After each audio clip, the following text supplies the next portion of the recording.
네, 오늘 중국어 기초 튼튼은 연동문과 가정문에 대해서 해보겠습니다. 연동문이라는 말이 좀 생소하시죠? 이게 풀어보면 연은 연속해 있다고, 동은 동사예요. 동사가 연속해서 나오는 문장을 얘기합니다.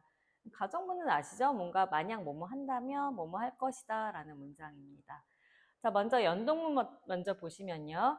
2개 이상의 동사가 중간에 연결어 없이 동시에 서술어가 돼서 하나의 주어를 설명하는 문장을 말한다. 말 그대로 한 문장의 주어는 하나인데 동사는 연달아서 2개가 나온다라는 말이에요. 그래서 구조를 한번 보시면 주어가 나오고 그 뒤에 동사 1이 나오면서 목적어를 달고 나올 수 있고요.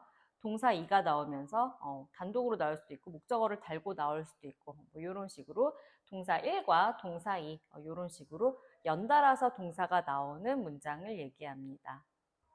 근데 연동문은 동작의 순서, 목적, 수단, 방식 등을 나타낸다라고 했는데 이거는 문장을 해석하면서 이게 어떤 문장인지 어떤 역할을 하는지를 살펴보시는 게 좀 더 수월할 것 같습니다. 네, 먼저 동작의 발생 순서를 나타내는 경우 한번 보시겠습니다. 자, 예문으로 보실게요. 他换上运动鞋去跑步了. 그는 환은 갈아입다 할 때, 교환하다 할 때 그 환자죠. 运动鞋는 운동화예요. 운동시에는 신발이니까 운동화를 갈아 신고, 샹은 뭔가 내가 부착하는, 몸 위에 부착할 때 이 샹을 쓴다라고 했었죠.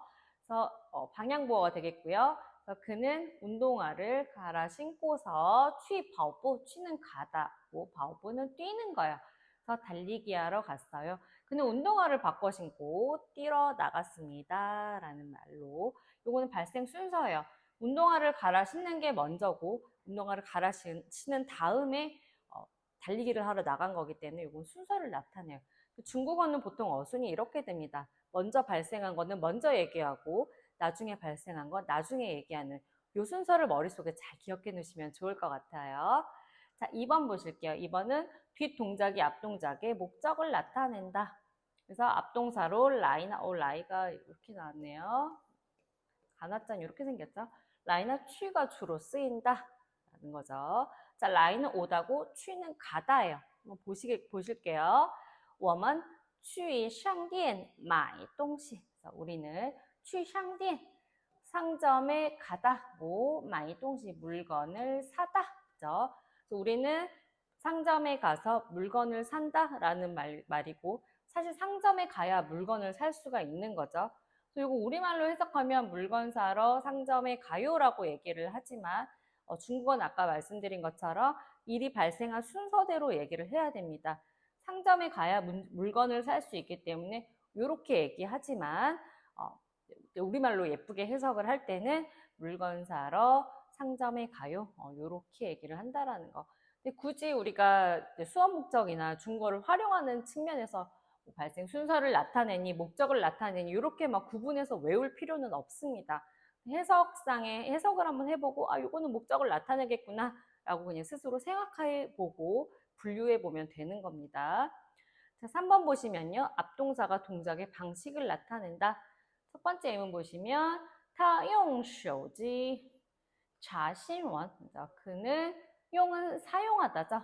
手机는 휴대폰이요. 그는 휴대폰을 사용해서 자는 조사하다, 찾다. 신원은 뉴스입니다. 그래서 그는 핸드폰으로 뉴스를 찾습니다. 라는 거예요. 뉴스를 검색해요. 라는 말이고 요 뉴스를 검색하는 방식을 휴대폰으로 한다. 이렇게 하는 거지만 해석만 되면 됩니다. 역시나 휴대폰을 먼저 손에 들고 나서야 뉴스 검색을 할 수 있으니까 이런 식으로 휴대폰을 쓴다, 뉴스 검색한다 이렇게 사용한다고 어순을 생각하시면 될 것 같아요. 자, 그 다음 예문입니다. 妈妈坐火车去北京이죠. 엄마가 火车는 기차죠. 기차를 타고 베이징에 갔습니다. 라는 말인데 사실 요건 이제 방식이죠. 베이징에 가는 방식은 기차를 타고 간 거다라는 말이긴 한데 기차를 타야 베이징에 갈 수 있는 거죠. 그래서 일의 순서도 사실은 이렇게 되기 때문에 너무 어려우면 발생 순서로 사실 다 이해해도 돼요. 먼저 발생한 거 먼저 얘기하고 나중에 발생한 거 나중에 얘기한다. 그것만 기억하셔도 충분히 될 것 같아요. 이렇게 나눠서 하려고 그러면 갑자기 왠지 너무 하기 싫어지니까 그렇게 발생한 순서대로 얘기한다 정도로 생각하시면 모든 게 해결이 될 것 같습니다. 연동문의 주의사항에 대해서 한번 보시겠습니다. 부정 형식은 일반적으로 첫 번째 동사 앞에 뿌나 메이요를 쓴다. 첫 번째 동사 앞에 쓴다라는 이게 포인트입니다. 자, 예문 보시면요. 我不去中国学习汉语. 나는 중국에 간다. 중국어를 공부한다 라는 말인데 요 뿌가 첫 번째 동사 앞에 있죠. 나는 중국 가서 중국어 공부하지 않아요. 나는 중국어 공부하러 중국에 가지 않습니다. 라고 우리말로 해석하면 좀 더 자연스러울 것 같습니다. 자, 두 번째 보시면요. 他没有, 메이요를 쓴 문장이에요. 来这儿吃饭. 来这儿는 여기에 온다 라는 말이고 吃饭은 밥을 먹다예요.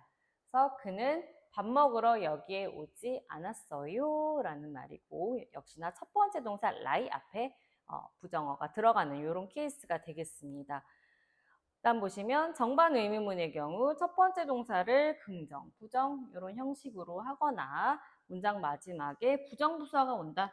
우리 의문문을 만들 때 문장 맨 끝에 마를 붙이기도 하지만 동사 형태를 긍정이나 부정, 이렇게 긍정 나오고 부정 나오고 이렇게 나란히 오면 의문을 만든다고 했었어요. 그 다음에 문장 맨 끝에 뭐 메이요를 쓰거나 뿌를 쓰거나 해서 부정부사가 맨 마지막에 오기도 하는 이런 케이스의 의문문도 본 적이 있는데 역시나 여기에서도 마찬가지입니다. 하지만 포인트는 긍정과 부정 형식 할 때 부정사가 첫 번째 동사에 붙기 때문에 요거는 첫 번째 동사를 긍정, 부정 형식으로 한다라는 게 포인트가 되겠습니다. 자, 예문으로 보실게요. 你去不去打篮球? 그죠? 취는 가다고, 부취는 가지 않는다죠? 란치요. 란치요는 농구고 나는 농구를 하다라는 동사예요. 농구하러 간다죠. 너는 농구하러 가니 안 가니? 너 농구하러 갈 거니? 라는 말이고 이렇게 첫 번째 동사 취의 긍정과 부정을 나란히 해서 의문을 만드는 케이스가 되겠습니다. 혹은 너는 농구를 하러 간다라는 요 일반 평서문에다가 문장을 맨 끝에 뿌만 이렇게 붙여서도 의문형을 만들 수가 있습니다. 자, 그 다음 문장 보실게요. 他去没去你家玩? 그는 취는 가다고 메이취는 가지 않았다 라는 거죠. 뿌 대신 메이가 온 케이스입니다. 그는 갔니 안 갔니? 자, 니지야 너네 집이죠. 그는 너의 집에 갔니 안 갔니? 놀다요.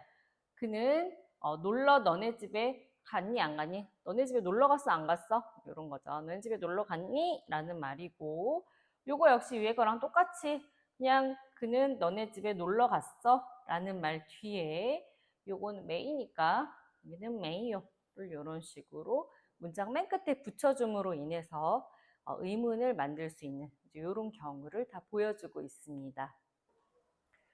네, 목적을 나타내는 연동문에서 르어나 꾸어는 일반적으로 두 번째 동사 뒤에 나온다. 앞에서 뭐라고 했냐면 안 입을 자 뿌나 메이요 같은 부정어는 첫 번째 동사 앞에 나온다고 했었죠. 근데 여기 나오는 르어나 꾸어 같은 경우는 두 번째 동사 이제 뒤에 나온다. 예문을 보시면요. 他去了图书馆借一本书. 취는 가다고 도서관은 도서관이죠. 도서관에 간다. 借는 빌리다예요. 그 다음에 슈는 책인데 一本书라고 했으니까 한 권의 책이네요. 그래서 그는 도서관에 가서 책 한 권을 빌렸어요 라는 말인데 요러가 거슬려요.